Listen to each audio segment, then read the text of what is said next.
vis-a-vis that of men. So men always, I think, get it much more easier than women. Okay. Now, there are a lot of women's groups who organize seminars and symposiums and all sorts to try to just, drive some attention towards women's issues. Is this the way to go about it, or is there anything more that we can do? Well, for me, I think sensitization, it starts from advocacy. And then advocacy is through sensitization. So then you need to always reorient society, not just the women. You reorient society at large, because if you orient me, or if you train me to accept that there's that power in me for me to go for whatever I want, but then there's a man, be it my father, my brother, or a colleague somewhere, who would always try to draw me backwards, then you haven't really done much. And so you need to put all the two of us, or the two groups, on the same pedestal, and then have us understand that we're the same. In every way, we're the same. So why wouldn't you allow me to do some of the stuff that you're doing? Come to even employment, in the sector of employment.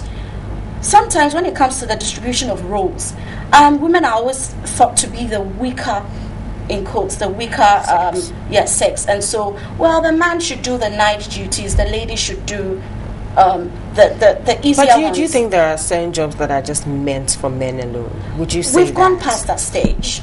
I think we've gone past that stage. Would you change a car tire? I would. Do you know how to? When it breaks down, I always try. I give my car. Yes, you're laughing. Do you know how to change a car tire? I don't. I have to be honest. But do you think it's something you would exactly? Do you think it's a man's job? I do it. I mean, so if your car broke down in the middle of the road, you come down and change the tire. You wouldn't try to stop a taxi or another car. Now I don't know how to do it, so I have to get somebody. Yes, I would give mine first aid and try to get it to the mechanic shop before, and then leave it to the expert. But I wouldn't expect to spend, if there's something I can do, I'll try all possible means to do it before I leave it to the expert. Right. Now, Gertrude, you coming from the African Women's Development Fund, you basically try to give out some form of grants to women to, empower them economically. How successful have you been with that? We have been very, very successful. When I started, I gave an indication of where the inequalities still persist, and economic empowerment is one of the key areas. I mean, it is so clear right now that one of the keys to ensuring that we achieve the MDG3s is to the MDG3s as a whole. MDGs as a whole is to ensure that we empower women. What kind of projects do you undertake?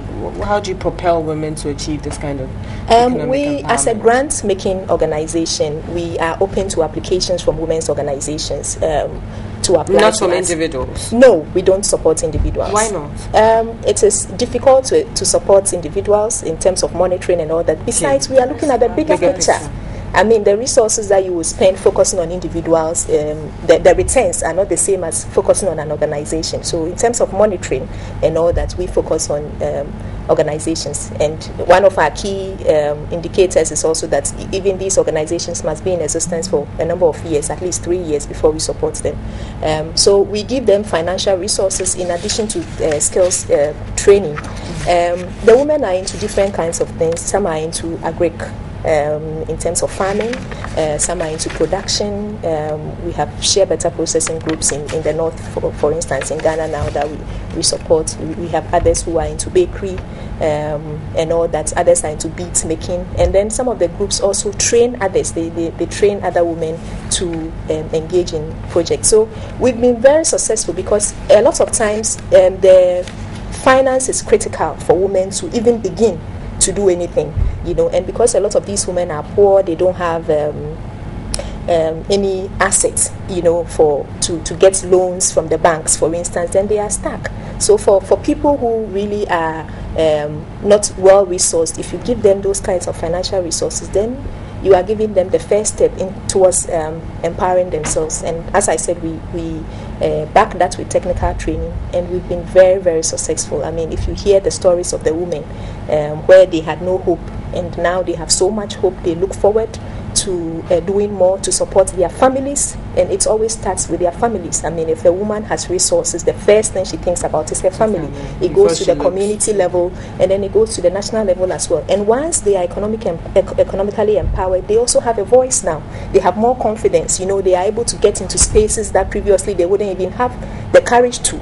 you know, they are able to insist on their rights, you know. So it's really interrelated, and I can say for a fact that over the past 12 years that we've supported women all over Africa through our economic empowerment initiative, there are so many success stories, so many life-changing experiences, and we are continuing to do more. What is the main, Rhoda, the main focus of Brand Woman Africa? Brand Woman Africa basically uses the tool of audiovisual, you know, mass communication to audiovisual, to promote women who are focused, you know, their businesses and their initiatives. In our ideals, we look at it this way: without strategic communication, whatever ideas you have, whatever projects you have, if you don't communicate it right, then a lot of people will miss the point. But if we partner you and then we help you promote that idea, we push you on your focus, and then you have organizations like AWDF guiding, you know, you along the sides and giving you also that push, then we help you attain that dream you want to realize. What does International Women's Day mean to you? It means a lot to us. That's the reason why we partnered AWDF, because Brand Woman Africa is largely feminine. The team is almost all women. Even when it comes to the technical crew, camera, sound, it's largely predominantly women. And really? So yes. Okay. You should come to some of our productions. And I should. Anita hasn't invited me. Anita Eskin, good morning. And so for us, it's a big deal. I think we need to celebrate it right from the mother at home, right from the mother in the market, right from the person, the young lady on the streets, because to put some hope in that person that really someday you definitely get off the street and then you definitely become who you want to be. That's if you dream and then you have a focus and then you push yourself to realize it. Now, we've established the fact that we are still being faced with a lot of discrimination when it comes to economic empowerment for women. But what is the trend like so far, you know, from women owning businesses to occupying political positions to heading corporations and being on boards and all of that? Which would you say tops? Well, in terms of women owning businesses, I mean, we know that especially in Africa, a lot of women are doing one form of business or another, but because a lot of entrepreneurship is on the rise. Yes, on the rise, out of necessity in a lot of cases, because a mother will not sit there and fold her arms to see that the family is going hungry and all that. So for a lot of women, out of necessity, they try a number of ventures. You know, they don't always have the skills to see the businesses grow, and so you see that there are a lot of women entrepreneurs out there, but the businesses are not as they should be. You know, sometimes even the ventures that they engage in themselves are not always very profitable in terms of even opportunities to expand and all that. When you come to the corporate level, there are fewer women for all kinds of reasons, especially when you look at the leadership. I mean, how many CEOs in Ghana, for instance, are women? You know, there are very few.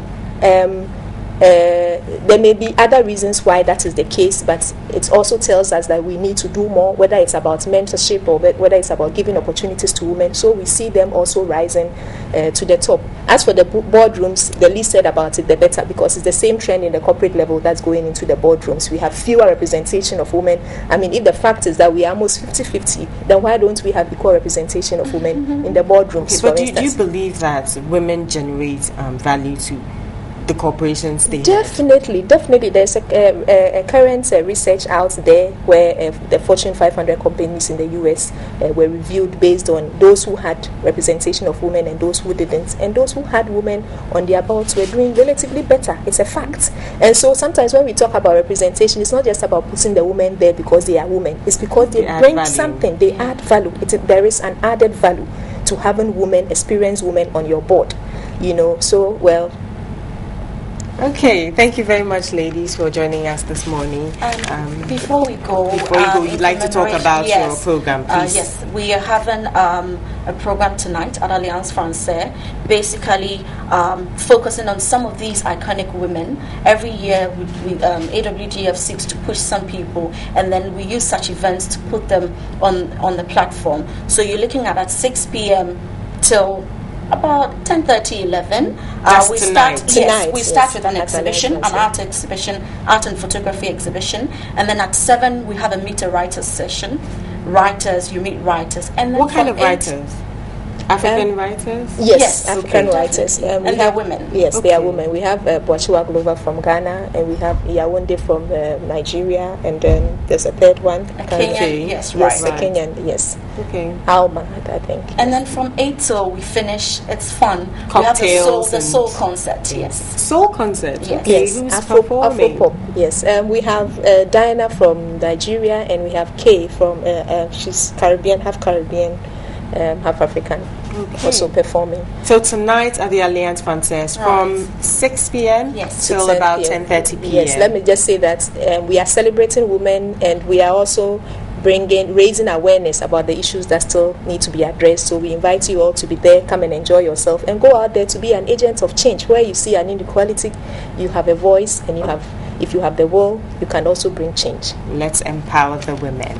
Thank you very much, Gertrude Bibi Anokwashi, who's a financial manager of the African Women's Development Fund, and Ruda Oseyeje of Brand Woman Africa. We still have a lot more coming your way. Don't go anywhere. We'll be back after the break.